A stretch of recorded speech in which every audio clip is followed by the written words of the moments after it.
Vendredi 9 mai 2025, bonjour à tous. C'est le premier rendez-vous de l'actualité sur votre chaîne panafricaine Iroko Média Télévision.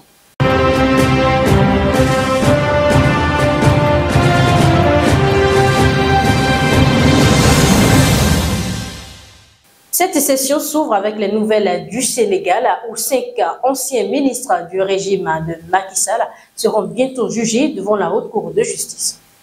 La majorité des députés de l'Assemblée nationale ont voté ce jeudi 8 mai une résolution de mise en accusation allant dans ce sens. Dès lors, va s'ouvrir sous peu une série de procès devant cette juridiction spéciale, seule habilitée à connaître les faits reprochés à d'anciens ministres ou chefs d'État. Les accusations contre ces ministres portent principalement sur des soupçons de détournement des fonds de lutte contre la pandémie de Covid-19, tous à l'exception de l'ancien ministre garde des Sceaux, accusé lui de corruption. Moustapha Diop, Amadou Mansour Faye, Aïssatou Sophie Gladima, Salimata Diop et Ismaïla Madiofol, tous d'anciens ministres qui ont servi sous le magistère de Macky Sall, constituent le premier lot d'anciens ministres qui vont passer devant cette cour. Ainsi, on a décidé l'Assemblée nationale qui a voté hier jeudi dans l'après-midi des résolutions de mise en accusation pour faire la lumière sur la gestion des finances attribuées à la lutte contre le coronavirus. Une partie de ce fonds, Force Covid-19, destiné à soutenir les ménages et entreprises en difficulté durant la pandémie, aurait été détournée. Selon un rapport de la Cour des comptes en 2023, qui a poussé le parquet financier de Dakar en mi-avril dernier a annoncé sa volonté de poursuivre devant la justice un certain nombre de personnes, dont d'anciens ministres. Depuis 1960, la Haute Cour de justice n'a été sollicitée qu'à 2 reprises, en 1963 pour juger l'ancien président du Conseil, Mamadou Dia, et en 2005, l'ancien Premier ministre, Idrissa Seck, qui avait finalement bénéficier de non-lieu total. Et puis au Mali, une centaine de partis politiques parmi les plus représentatifs du pays ont publié un communiqué en date du 7 mai pour rejeter la suspension jusqu'à nouvel ordre de leurs activités. Une décision annoncée le mercredi 7 mai sur décret du président de la transition, le général Assimi Goïta, pour raison d'ordre public. La suspension qui concerne aussi des associations à caractère politique intervient moins d'une semaine après le début de mouvements de contestation inédits et alors qu'un rassemblement était initialement prévu pour ce vendredi 9 mai. Indignés mais pas surpris, les partis politiques pour la Constitution rejettent catégoriquement la suspension de leurs activités par le président de la transition du Mali.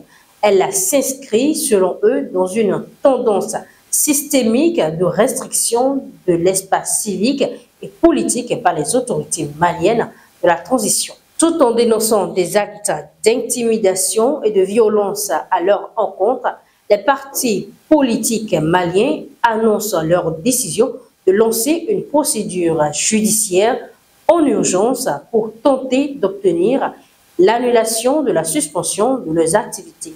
Une mesure qui porte atteinte aux libertés fondamentales d'association, d'opinion et d'expression. Selon les partis politiques maliens, le décret est illégal. Aucun fait précis, rappelle-t-il, n'est reproché aux partis politiques. La charte qui les régit est toujours en vigueur au Mali et celle-ci ne donne pas à l'autorité administrative le pouvoir de suspendre un parti, une compétence exclusive des tribunaux. Les partis politiques maliens appellent donc les autorités de la transition à la levée immédiate d'une mesure qu'ils jugent liberticide et démocraticide. Toutes les composantes de la société malienne, disent-ils, doivent pouvoir participer à la vie publique. Et puis dans un communiqué diffusé le soir du 8 mai, les partis politiques pour la Constitution ont condamné les manœuvres visant à provoquer des affrontements violents entre Maliens lors du rassemblement prévu. Les partis politiques dénoncent notamment des menaces sur les réseaux sociaux et de fausses informations diffusées concernant le lieu et l'heure du meeting prévu pour ce vendredi 9 mai. Par ailleurs, ils ont remercié leurs compatriotes pour leur adhésion à leurs idéaux et objectifs pour leur mobilisation exceptionnelle et annoncent en toute responsabilité le report à une très prochaine date du meeting initialement prévu pour ce vendredi 9 mai 2025 au monument de l'indépendance de Bamako.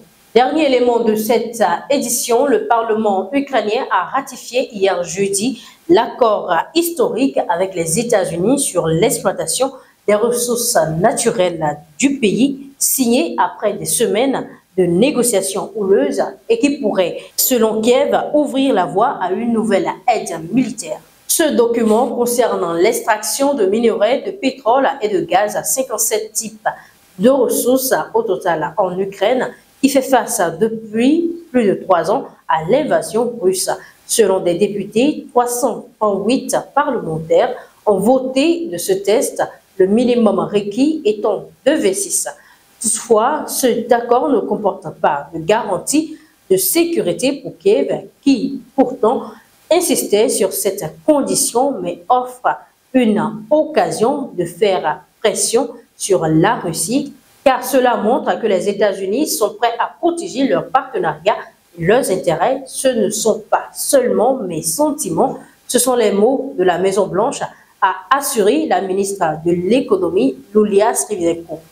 Elle a ajouté que cet accord offre la possibilité de bénéficier d'une nouvelle aide militaire de la part de l'administration américaine, évoquant sur INS la ratification d'un accord de partenariat économique historique. Et contrairement à ce que voulait initialement Donald Trump, le président américain, le document ne prévoit pas de comptabiliser comme dette de l'Ukraine envers les États-Unis l'aide américaine accordée par son prédécesseur Joe Biden depuis le début de l'invasion en 2022.